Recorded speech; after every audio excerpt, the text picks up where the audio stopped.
I managed to pick another winner based off my Twitter DMs. So for those that don't know, at me reviewing y'all replays, y'all should definitely follow me on Twitter. Hit me up with a tweet or DM me. Let me know which replays you want me to watch, and then I will review them on stream. I give highly in-depth criticism, so please do not take nothing I say to heart. I'm trying to help you get better as a player. In order to become stronger, you have to take criticism. You have to take it right on the chest, right on the chin. Today's lucky contestant is Lamazard. Hopefully I said your name right. I apologize if I didn't. Lamazard. So let me go ahead and type his name in real quick. L-M-A-Z-A-R-D.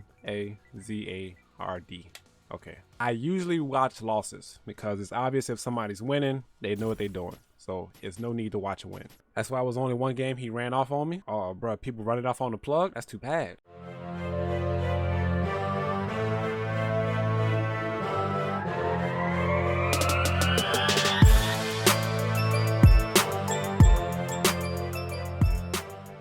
So before I get started, let me go ahead and turn on key display and attack data because I want to see frame data and I want to see if you are mashing. I want to see it all. Alright, so first things first, I'm gonna just go ahead and point this out the way. I know at the lower ranks it's probably harder to like notice these things, but checking dashes, anti-airing, checking buttons that are -2 to contest your turn back, that's all part of contesting and controlling the neutral. So this Laura player, straight out the gate, my dude came out with double dash. My dude said, I don't care who you are, I'm about to double dash in your face and we about to get to work. But you luckily you was able to contest with crouching medium, so that's good. Being able to notice this at an earlier time, you'll be able to get a clean punish because this shouldn't have been a trade. If you would have noticed the second dash, you would have caught a clean dash punish. But you got the counter hit confirmed, that's good. Oh, you mistimed the meaty. Okay, so I think I know why you mistimed the meaty. If I was to take a guess, you was expecting him to do quick rise. So I actually good on the Laura's player part, mixing up backdash with quick rise. I'm gonna take a guess that you thought he was on a quick rise. All right, why are we getting hit? What are we doing? Why are we getting hit? All right, so the first time you tried to contest with crouching medium. All right, so this is in situations like this, you don't want to be trying to hit mediums and you don't want to hit mediums or heavies. In situations like this, you want to be aiming to hit crouching jab because that's your 3 frame. Even though I believe in this situation right here, this was a true frame trap that covers 3 frame. Yeah, because this is +3 on block, and I'm pretty sure that the crouching medium has to be a 6 frame startup. Crouching medium is not 5 frames. Even if you would have hit crouching jab, you would have got counter hit. But in any situation like this, it's 5 frames. So yeah, it covers the 3 frame option. My bad. Whether it's a 6 frame or a 5 frame, you don't want to hit crouching medium in these situations. Like you always want to try and contest with your fastest button, which is going to be your crouching jab. And this situation right here, you tried to do it, but she did the same frame trap, which covers 3 frames, which led to another counter hit. And you tried to hold up this time. So the thing about Laura is, don't worry too much about the command grab because she doesn't get a true setup off it for the most part. A Laura player wants you to be scared of the command grab. That's their game plan. Every button they hit is gonna work. But if you erase, I ain't gonna say if you erase, but if you don't worry about the command grab, then this game becomes a little bit better. I'm not gonna say overall better, but it becomes a little bit better because you're not stuck on trying to get out of the situation. Full screen approach, side switch, all right. All right, all right. Got the pressure. Oh, we mistimed the grab.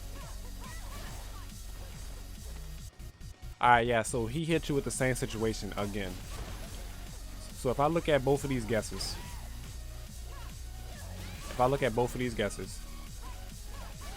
he back rised and then he back rised. Okay, yeah, so with that grab, it would have worked if he quick rose. My advice to you, I mean, situations like this happen. Pay slight attention to the wake up animation. Like you don't want to auto time your frame traps. You want to give yourself a couple seconds to take note to how the opponent is waking up, because if you feel like a quick rise is coming and they back rise, you're going to miss your frame trap. From quick rise to back rise is a 5 frame difference.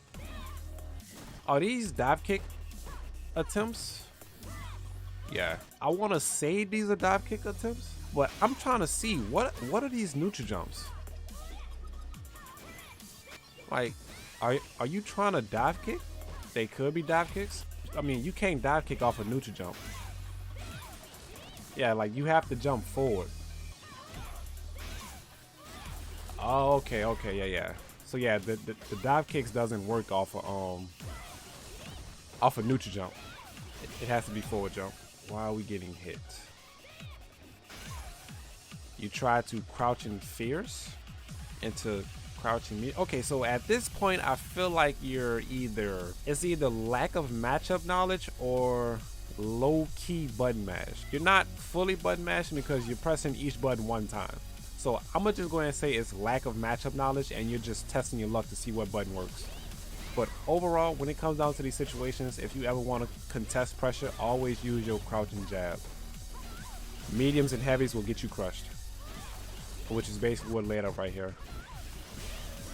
Yeah. Alright, so within this first replay, what I didn't already pointed out was I feel like when nothing is going on at these ranges to where no action is happening, I feel like you don't necessarily know what to do. Like when you're playing Cammy, you shouldn't be full screen.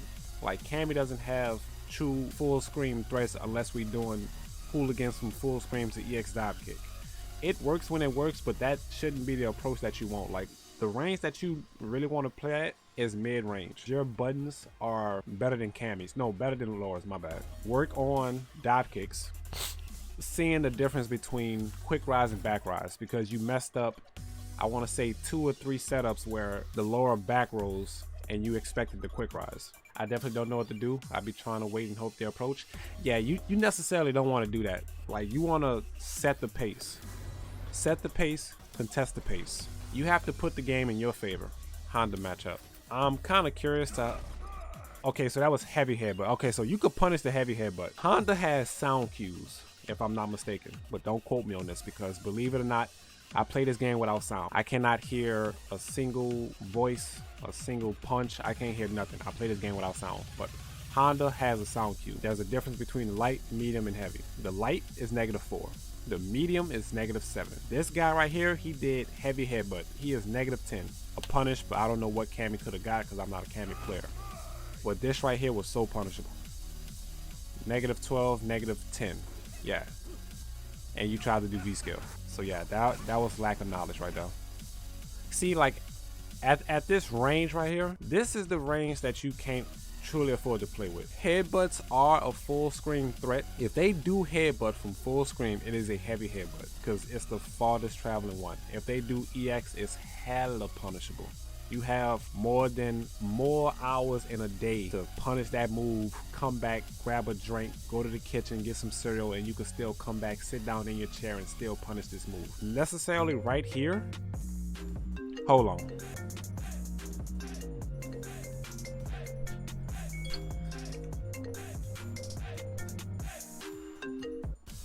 This is how you deal with this, right? You don't want to jump early. You do not want to jump early. The moment you jump early, you're giving them the key to success, because the moment that they see you coming down, it has armor and then you get hit. You don't want to do that. Never react to V trigger the moment you see it being charged. Number one, you're best off taking the guard break. If you don't want to take these chances with jumping over it or jumping out of it, just take the guard break. You're not putting yourself at risk for nothing. If they decide to burn critical art afterwards, oh well, take it. It's scale damage through the roof. They just burn 3 bars to do minimal damage. You never truly put yourself in this situation right here, because this could have been a kill. He didn't confirm it to critical art. You would have died. You want to be careful about trying to answer butt slams unless you can react to this with EXDP. I don't know what you tried to do. You tried to sweep? Was that a sweep? Did you try and sweep? Don't tell me you try and sweep. That was DP? Alright, you must have missed the input. But yeah, never do regular DP. You want to do EXDP because you gain that frame 1 invincibility. That's why we don't jump on Honda. Within these 2 replays, what we will point out, we need to feel comfortable with Cammy ranges. That's number one. Playing the full scream game, waiting for the opponent to make the first move, the first jump, the first mistake. That's cool and all, but you don't want to have that be your game plan the whole game. You got to know how to switch between setting the pace, dictating the pace, contesting the pace. Get comfortable with blocking. Yes. Get comfortable with blocking. I'm not trying to be disrespectful when I say this, but we have to block. You would rather contest pressure with mediums and heavies, which lead to a lot of counter hit situations because you're pressing buttons in the wrong situation. Block, block. Like I cannot stress this enough. We have to block. I know it's okay, it's cool to want to get that first button off to drop somebody's health from 1,000 to 0 or 900 to 0, however much that character may have, but we have to block. There's no nice way to say that or no easy way to say that. We have to block. Blocking is essential to leveling up. Anti-airs. You good with frame traps. You know your combos with the character, so I don't even have to touch on that. You know your setups. You had certain situations where you missed time to set up, but that was between quick rise and back rise, so that happens. That's perfectly fine. But overall, as a whole, I just think it's experience. The more you play this game, you'll slowly realize what you do wrong, what you have to work at, and what's stopping you from leveling up. Key points that I was able to gather from those replays.